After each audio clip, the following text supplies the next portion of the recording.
Welcome to this explainer. Today we're doing something, well, honestly, pretty incredibly ambitious. We are going to distill over 2,000 years of rich, absolutely fascinating history to understand exactly how modern England was forged. From ancient tribes literally leaving their mark on the landscape, all the way to the height of a global empire. This is a story that has fundamentally shaped the modern civilization we live in. So here is our roadmap for getting through it all. We'll start with the foundations of ancient Britain, zoom in on the Norman conquest of 1066, shift over to Henry VIII's massive religious revolution, and finally, pull back to trace the path from empire to the modern nation. All right, Part 1, Foundations of Ancient Britain. Let's get right into the immense scope of early Britain and the waves of people who laid its very foundations. You really have to think of early Britain as this revolving door of rapid succession invaders. Thousands of years ago, you had Celtic tribes building these remarkable, enduring monuments like Stonehenge. Then, right around 43 AD, the Romans show up. They establish Londinium, which, you guessed it, is modern-day London. When the Romans finally withdrew 400 years later, Anglo-Saxons just rushed right into that vacuum, laying the linguistic foundations of England, and they were followed closely by Viking warriors who left their own permanent, fierce mark on the culture. Moving on to Part 2, 1066, the Norman Conquest. Let's zoom in on one specific, insanely consequential year. Have you ever wondered how one single, brutal military clash could completely rewrite an entire nation's destiny? Well, in 1066, the King of England, Edward the Confessor, died without leaving an heir. Harold Godwinson was crowned king, but over in northern France, William, Duke of Normandy, believed that the English throne had been promised to him, and he wasn't about to just let it go. Absolutely determined to claim what he felt was rightfully his, William gathered thousands of soldiers and sailed across the English Channel. This whole standoff culminated on October 14, 1066, when William's army met King Harold's forces at the grueling Battle of Hastings. The clash lasted for hours, ultimately resulting in King Harold's death and a decisive victory for William. By Christmas Day of that very same year, William was crowned King of England in Westminster Abbey. The thing is, William didn't just take the throne. He completely hot-wired the entire system of English society from the ground up.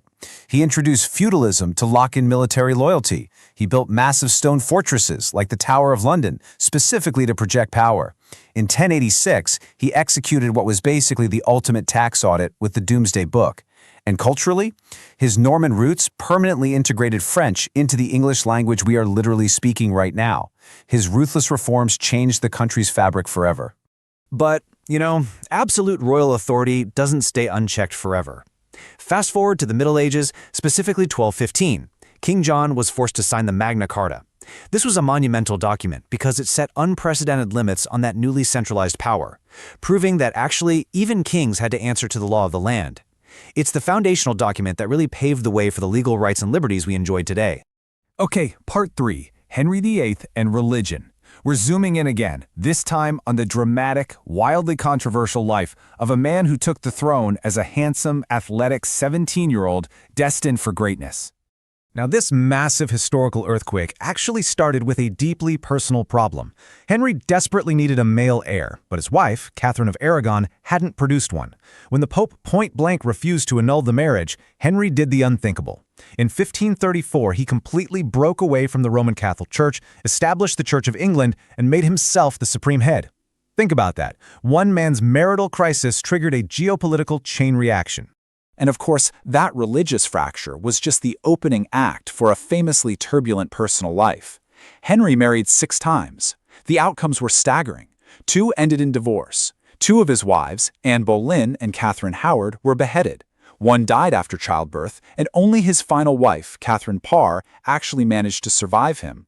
It's a marital history so intense, it easily keeps him as one of history's most talked about monarchs.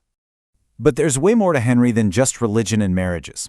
He aggressively expanded his absolute authority. He ordered the closure of monasteries just to seize their immense wealth for the crown, and he vastly strengthened England's navy. But as he aged, that handsome athlete transformed into a tyrant. His health declined sharply, he suffered from incredibly painful leg injuries, yet he continued to rule with an iron fist right up until his death in 1547. His wildly complicated legacy passed to his children, eventually landing with the famous Queen Elizabeth I. Finally, Part 4, Empire to Modern England. Pulling our lens all the way back to the macro picture, Let's see how these ancient foundations and sweeping royal reforms propelled the nation onto the global stage.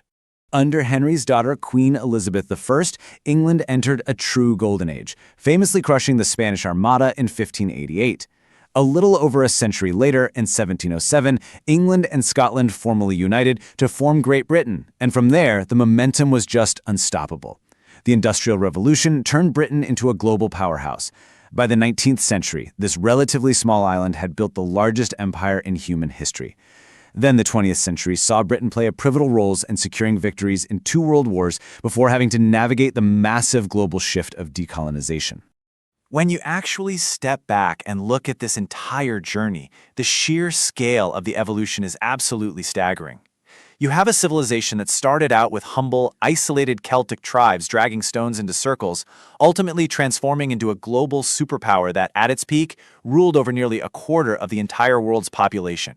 It is a stunning arc of historical evolution. Following the Second World War, Britain saw its empire gradually come to an end as colonies gained their independence, settling into a completely new identity. Today, modern England remains famous worldwide for its royal family, its spectacularly preserved castles, rich traditions, and a deeply enduring global influence. It's a culturally rich nation that really continues to inspire millions of people. To wrap up this explainer, I want to leave you with a final, provocative thought to consider. When we look at the broad sweep of history, it is so easy to see it as inevitable. But think about William's ambition to take a crown across the sea, or Henry VIII's desperation for a male heir that fractured an entire church. How much of our modern world, our laws, our language, our religions, is simply the long, echoing result of highly personal choices made by ambitious rulers centuries ago? It really makes you look at history, and honestly, the news today, in a completely different